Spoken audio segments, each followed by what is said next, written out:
So guys, ngayon, titingnan natin ating kambing na pinakasta kung lumaki po ang kanyang suso. Okay? Yan guys, muna tayo sa ating kambing.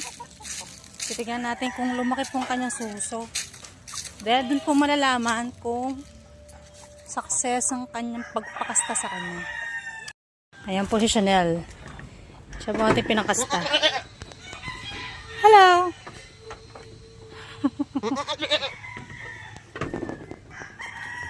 So, makikita daw po yan sa kanyang suso. Yun, medyo lumaki po ang kanyang suso, guys. Huwag ka sumilip. Huwag ka sumilip. Hi, Chanel.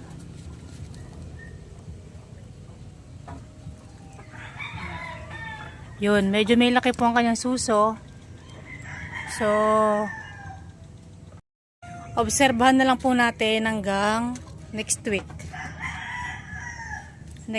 Dahil sabi po nung nagpakasta sa amin, guys, kapag hindi nakuha sa unang kasta,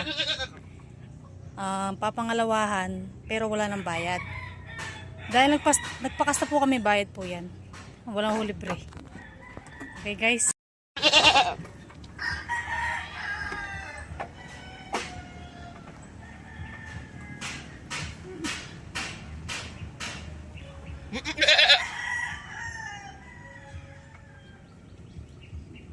So, kung makikita nyo po, medyo may maga ang ating alagang kambing. So, sana guys, hopefully guys, na matuloy ang kanyang pagbubuntis para makapagpalahi na po tayo ng kambing.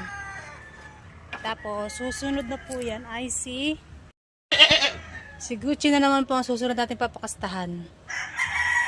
Para po ay dumami ang ating mga alaga.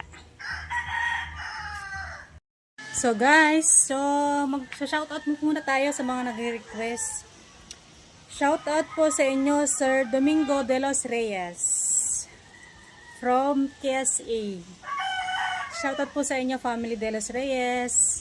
At saka po pala kay Pare Paulo Garcia family, tsaka kay Kumare. Shoutout po sa inyo.